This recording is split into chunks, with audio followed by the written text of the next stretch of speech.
The following story is meant to be seen in your dream. Do not listen any further. You have been warned. As you close your eyes tonight, think about that uneasy feeling coming from the corner. The goosebumps sprout along the edges of your neck. Your heartbeat picks up and the cadence of your breathing is less static than before. You feel the presence. Have you ever wondered what it is? Have you ever wondered what they are? I don't know their story, but they are always around us. Around every dark corner peeking at you. That very thing that darts out of the side of your peripheral vision. I'm sure you've seen it. If you look up right now, it is surely there.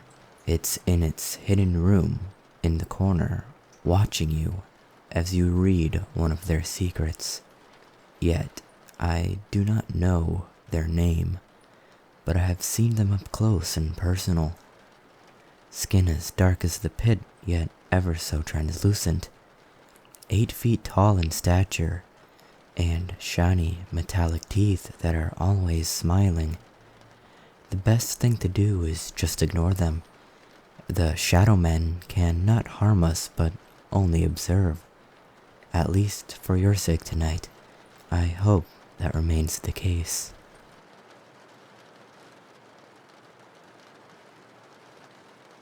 Have you ever felt like you weren't in control of your actions? Have you ever felt like your life was a film and you were just watching? It actually is like that. Medical death is described as when the heart stops functioning and sending oxygen to the body.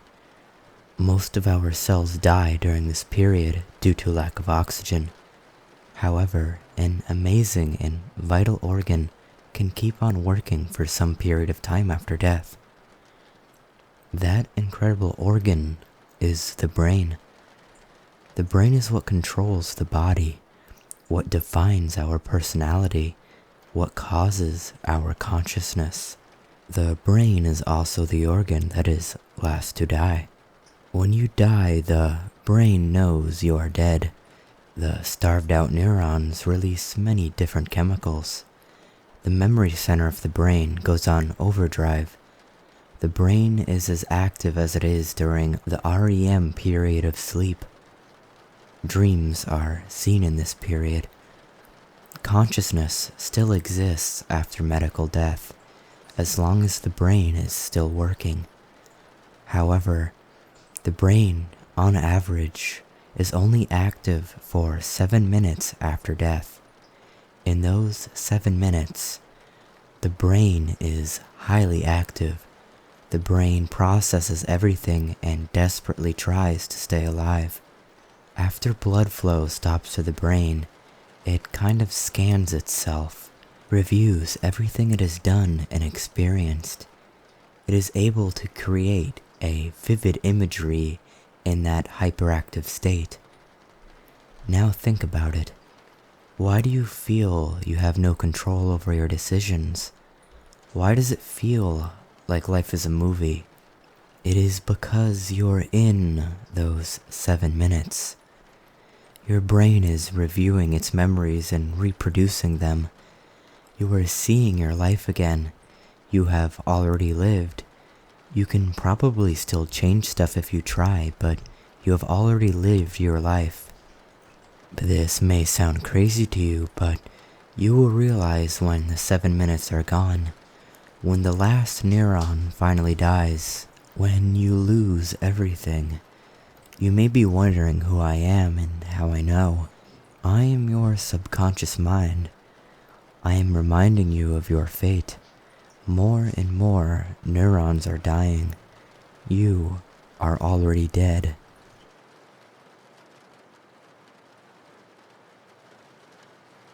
I stand there in the corner, fiddling awkwardly with the ring on my finger. It's gaudy.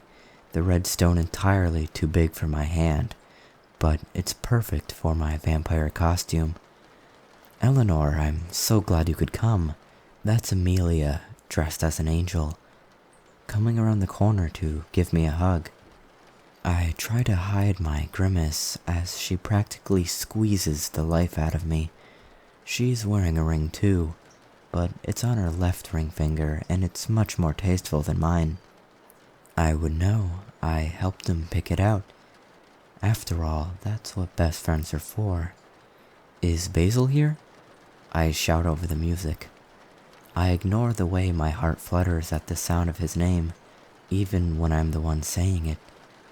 He'll be here soon. He's out buying us more booze, she says.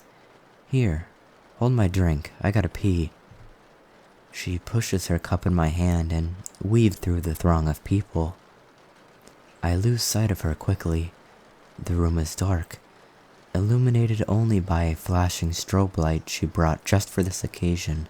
I stand there, alone, in a crowd of people, one hand on her cup, the other fidgeting with my too big ring.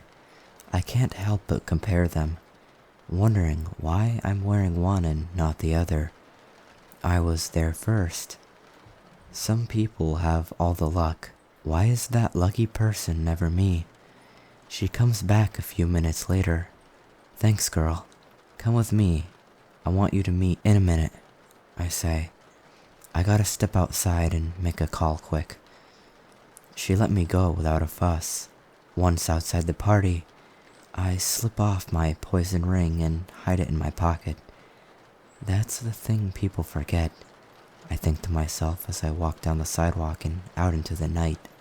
Sooner or later, luck always runs out.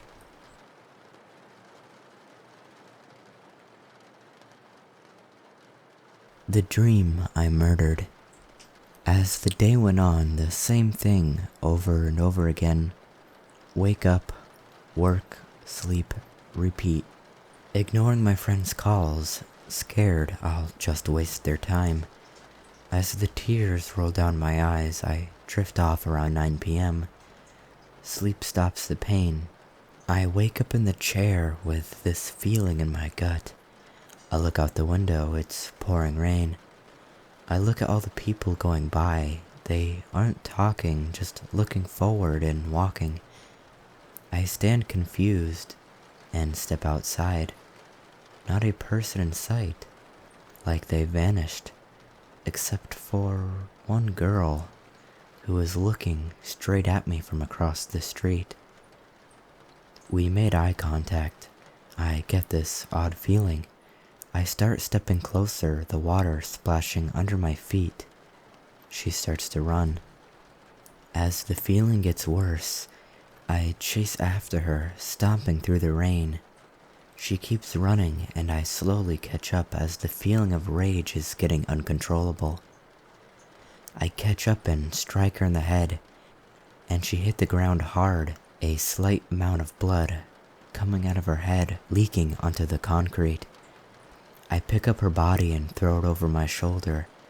As I slowly walk through the streets, no one is in sight.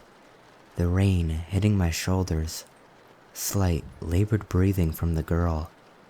I walk into the basement of the next house I saw. As the rain drips off the roof, I walk into the basement doors. It's dark, the smell of dust. As you walk in, the dirt floor is crunching after every step. The girl finally waking up, I notice tape sitting on the table. I tape her mouth, then her hands. I set her on her knees, tears dripping down her face. I see the power drill hanging on the wall. As I grab it, clicking the trigger, turning the drill, her muffled screams get worse. The anger is uncontrollable. I put the drill near her head, turning on the drill as the tears roll down her face. I push the drill into the side of her head. It goes silent. Just the drill making the sound. I pull it out. I grab the nearby trash bags. As they slowly rustle, the feeling of anger has subsided. It feels no more. As I put the body in the bag, a feeling of relief falls over me as I seal the bag, slowly walking up the stairs, drill in hand. stained dark red, with a slight scent of blood. I open the basement doors, the rain hitting my shoulders as the feeling of anger is gone and replaced by a feeling of no other. It feels amazing. I turn to the forest, the sound of my footsteps on the forest floor. I see the perfect spot. The dirt is nice and fresh as my bloodied hands start digging into the ground with satisfaction.